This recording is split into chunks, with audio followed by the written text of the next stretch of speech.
Happy birthday! Ganto than 1, 2, 3, and Happy birthday, Suyo!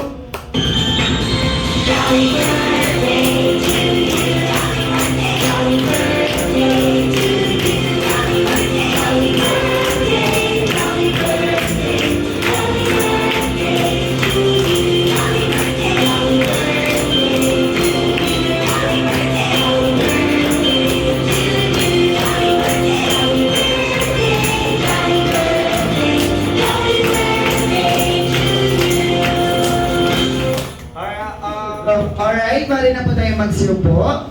And mommy and daddy, may iwan po tayo dito sa gitna. Alright, since today is the celebration and christening celebration ni Suyuk, ano po kayo mommy Mayan ang namana ni Suyuk sa inyo when it comes to physical and attitude? Sa physical po? Wala. Lahat sa kanyang daddy. Ay, sa attitude po kayo, sa attitude. Kulitan. Nakulitan. Alright, palakpakan naman po natin si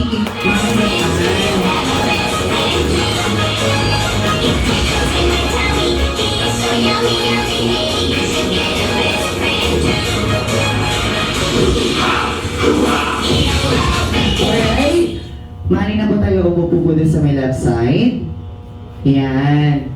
Alright, as a part of our celebration, syempre, hindi magiging masaya at hindi magiging kompleto ang birthday celebration ni Suyuk hanggat wala ang isa sa aming mga best friend at kung sino wala ang bisita natin today. Kilala niyo ba kung sino ang bisita natin today? Hindi po. Alright, ang bisita po natin today, isa siya sa pinakang masayahin and best friend ng lahat. Kids, kilala niyo si best friend Jollibee? Alright, taas ang kamay kung sino mo gusto makita na si best friend Jollibee. Ibalik natin ang pagiging childhood natin. Siyempre alam natin sa sarili natin na gusto pa rin natin makita si best friend Jollibee kahit tayo ay nagkakaedad na. Alright, to be continued, kailangan ko po ng players para po sa ating first program na magpapalaro po kami para sa inyo. And syempre, kailangan niyo pong galingan para magkaroon ng gift mula kay best friend Jollibee. Kuya Anjay, kailangan ko natin ka-apat na players. Since kakaunti ang adults natin, kids rather, adults or teens ang isali natin sa palaro.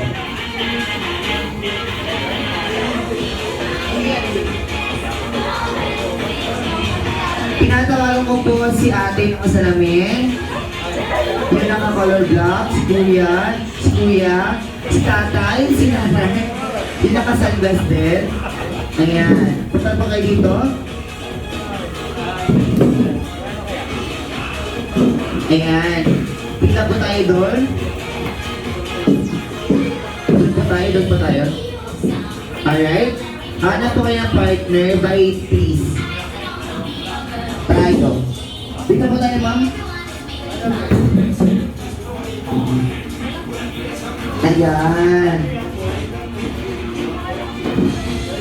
Pila po kayo, straight line, harap po sa akin. Pila po kayo ng tuwid. Tuwid po, circuit. Ayan. Alright. Ang palaro po ni Kuya Jazz ay tanong ang is or relay. Okay? Bibigyan po kayo ni Kuya Brian ng tag-iisang straw. Alright? Ang gagawin niyo naman po ay ilalagay po yung survey sa pagitan po ng bibig at ilong.